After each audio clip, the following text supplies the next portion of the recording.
లగచర్లలో ఏ ఒక్కల్ని కదిల్చినా కన్నీల సుడిగుండాలే తిరుగుతున్నాయి. వ్యవసాయం తప్ప ఇంకేం పని తెలవని అమాయకులు ఇప్పుడు జైలు గోడలు నడుమ బందీలైనరు. భూములు గుంజుకుంటున్న రాజ్యం మీద ఎదురు తిరిగినందుకు చరిత్ర ఏం చేసిందో నేటి పాలకులు కూడా గదే చేసిండ్రు. బాధితులకు మొదటి సందే అండగుంటున్న బీఆర్ఎస్ పోలీసుల దురాఘాతాల మీద ఫిర్యాదు ఇచ్చేందుకు ఢిల్లీ మానవ హక్కుల కమిషన్ తానికి బాధితులను తీసుకొని పోయింది. ఆడ జాతీయ మానవ హక్కుల కమిషన్ ను కలిసి లగచర్ల పోలీసుల అరాచకాల మీద ఫిర్యాదు ఇచ్చిండ్రు.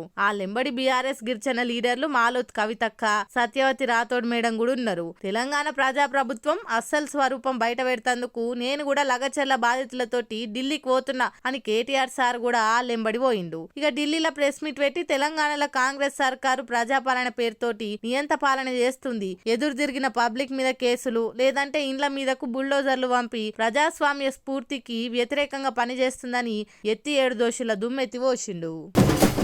పంజాబీ పాప్ సింగర్ దిల్జిత్ దోసంజ్ కన్సర్ట్ల వాడే పాటల మీద తెలంగాణ సర్కార్ నోటీసులు ఇచ్చింది తెలిసే కదా.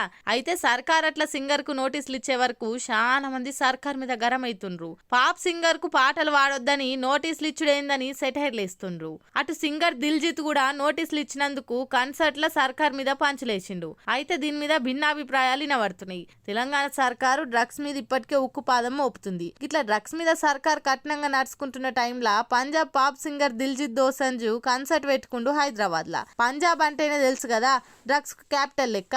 ఆడి పాప్ కల్చర్ పాటలన్నీ కూడా మందు మగవల సుట్టే ఉంటది. దురాల వాట్లను ఎంకరేజ్ చేసినట్టు అట్లా చేసుడే హీరోయిజం అన్నట్టు పాటలల్లో పోట్రే అవుతుంటదని విచారం చేసుకున్న సర్కారు హైదరాబాద్ లో పెట్టిన కన్సర్ట్ల పాడే పాటలు పద్ధతి ఉండేటట్టు చూసుకొని పాడాలి, డ్రగ్స్ అశ్లీలం లేకుండా ఉండేటట్టు చూసుకోవాలి అని దిల్జిత్ కు నోటీసులు ఇచ్చింది మన సర్కారు. ఇంట్లో తప్పైతే ఏం లేదన్నది చాలా మంది మాట.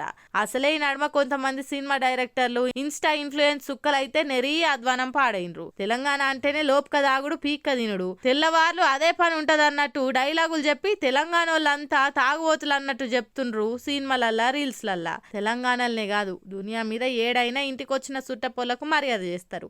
అందులో ముఖ్యంగా ఇంత షియ కూర తెచ్చి ఓ కోటరు తెచ్చి పోసి సాగదోలుతారు. అంతేగాని అదే పనిగా తాగుకుంటా ఎవరు కూసోరు. తెలంగాణలో కూడా తాగితే ఇండ్లల్లో చీపిరి కట్ట మర్రేసి మస్తుది అంటారు. అంతేగాని తెలంగాణ అంటే లోపుక దాగుడు పీక్క తినుడు కాదు. అసలు తాగుడు మన కల్చర్ గానే కాదు, అది మన కల్చర్లో లేదు.